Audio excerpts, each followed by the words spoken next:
Ja tev šķiet, ka tu esi parasts un tevi nav nekā unikāla un interesanta, tu vienkārši vēl neesi sācis sevi iepazīt.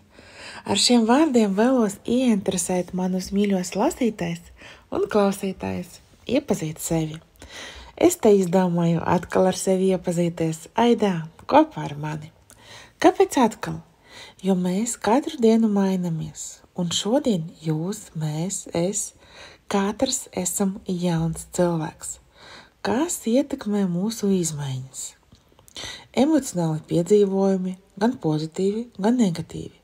Visi emocionāli uzplaiksnējumi, prieks par savu uzvaru, bailes, jaunas atklāsmes, vilšanās un tā tālāk.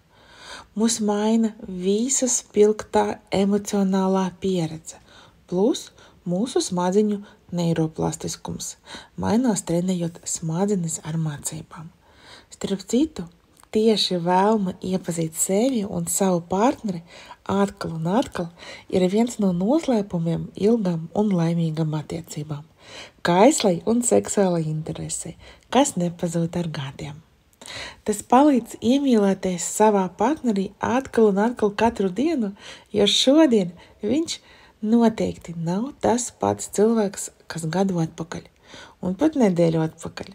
Šodien viņš jau ir jauns cilvēks, un tas ir brīnišķīgs iemesls atkal atklāt to kosmosu, kas ir viņā. Bet no sākuma vajag to atklājēju azartu novirzīt pašam uz sevi.